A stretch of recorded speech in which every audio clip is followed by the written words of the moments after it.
ભારતની 160 million hectare જમીનમાંથી 16.7 million hectare જમીનને રાસાયણિક દવાઓએ પતાવી દીધી છે. ક્યારેક પાક ઉત્પાદન વધારવાના નામે તો ક્યારેક કીટનાશકોના નામે આપણે ધરતીને ઝેરીલી કરી રહ્યા છીએ. જે રીતે અત્યારે આપણે ખેતી કરી રહ્યા છીએ એ રીતે જ જો આંધળું અનુકરણ ચાલુ રાખ્યું તો નક્કી એક દિવસ ઘરે ઘરે કેન્સર જેવા જીવલેણ રોગના ખાટલા હશે. અને મારી વાત ખોટી નથી, એમાં જરાય અતિશયોક્તિ નથી. તમને ગૂગલ કરી લેવાની છૂટ.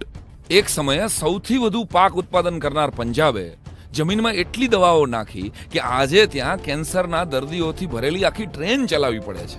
પ્રકૃતિ પ્રેમના પાટેથી જે હેઠે ઉતરી જાય એને આવી ટ્રેન ચલાવવી જ પડે. મને નથી ગમતું છતાંય કહેવું પડે છે કે રસાયણ આધારિત ખેતીથી પાકેલો એક દાણો ભારતની આવનારી પેઢીને નમાલી, માય કાંગલી અને રોગિષ્ટ બનાવશે.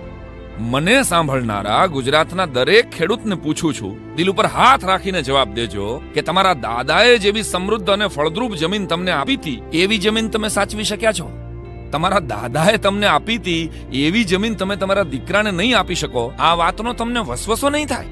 જેને ખેતી નથી એવા વડીલો તમારા દિલને પૂજજો કે બાળપણમાં ફળો અને શાકભાજીનો જે સ્વાદ તમે ચાખ્યો તો એવો આજે સહેજ પણ છે?